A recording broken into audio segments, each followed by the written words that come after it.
प्रदेश के हमारे माननीय मुख्यमंत्री और पुलिस के मुखिया, इन दोनों व्यक्तियों का गठबंधन पिछले काफी समय से राजनीतिक हलकों में और प्रशासनिक हलकों पे, इन दोनों हलकों में बड़ी चर्चा का विषय रहा है। चर्चा इस बात की रही कि ये सत्य है कि माननीय जो भी मुख्यमंत्री होते हैं, मुख्यमंत्रियों को ये अधिकार होता है कि वो अपनी पसंद का व्यक्ति उनको किसी डिपार्टमेंट का हेड बनाए,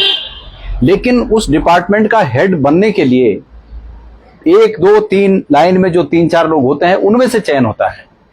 माननीय मुख्यमंत्री जी ने इन सब बातों को दरकिनार करते हुए, इस परंपरा को, इस नियम को दरकिनार करते हुए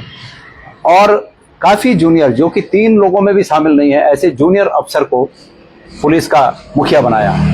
ये कहा गया, जो भी चर्चाएं हुई उन चर्चाओं में कहा गया कि मुख्यमंत्री जी की पसंद है। अच्छी बात है, मुख्यमंत्री जी ने अपनी पसंद का जो कर नहीं सकते थे, जिसको उस पद पर ला नहीं सकते थे, उस पद पर एक नया एक्सपेरिमेंट किया कि कार्यवाहक के रूप में डीजीपी बनाया गया। मैं पिछले कुछ दिनों से, मैंने पहले भी कहा है और आज दोबारा इस बात को इसलिए कहना चाहता हूं कि अल्मोड़ा में डीजीपी साहब ने एक बात कही कि एनकाउंटर उत्तराखंड की आवश्यकता हो गई है। मैं समझता हूं कि न्यायालय के जो माननीय हमारे तमाम लोग हैं, न्यायाधीश लोग हैं उत्तराखंड के, माननीय न्यायाधीशों को भी इस बात का संज्ञान होगा कि पुलिस के एक मुखिया इस बात को कह रहे हैं कि उत्तराखंड में एनकाउंटर एक आवश्यकता हो पड़ी है, एनकाउंटर की कब उपयोग करना पड़ेगा, एनकाउंटर की आवश्यकता है। तो डीजीपी साहब खुद अपनी जुबानी प्रदेश की कानून और व्यवस्था की पोल खोल रहे हैं। दूसरी बात कि एनकाउंटर कोई अधिकृत रूप से पुलिस को यह हथियार नहीं दिया गया है कि एनकाउंटर करना है। एनकाउंटर विशेष परिस्थितियों में, जबकि पुलिस पर भी पुलिस की जान पर भी आन पड़े, ऐसी परिस्थितियों में उस बात का उपयोग किया जा सकता है कि भाई हम स्वयं खतरे में आ गए थे तो हमें ये करना पड़ा। मूल स्वाभाविक रूप में यही होता है। अब महोदय ने एक दूसरी बात कही है कि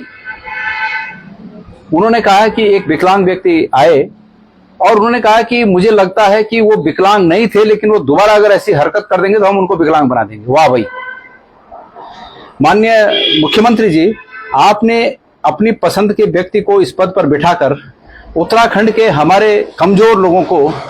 जो ये दिव्यांग बनाने का, जो आपने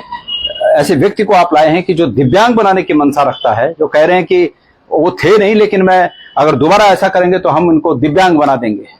जो इस भावना को रखते हों, आप समझ सकते हैं कि आपकी चॉइस किस प्रकार की। वैसे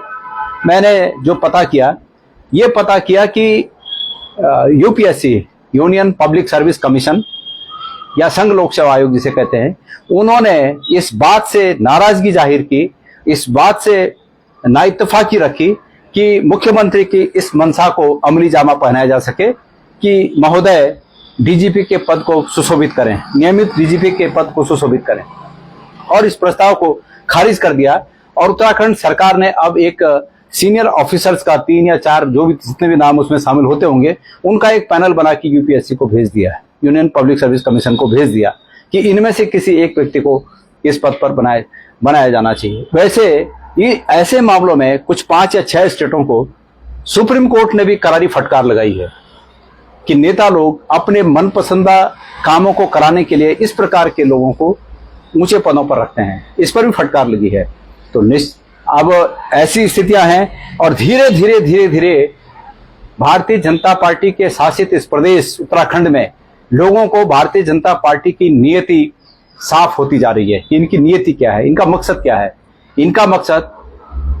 ये इनके प्रकार साम दाम दंड और भेद से सत्ता पर कब्जा करना है, जो कि स्पष्ट रूप से दिख रहा है। इसलिए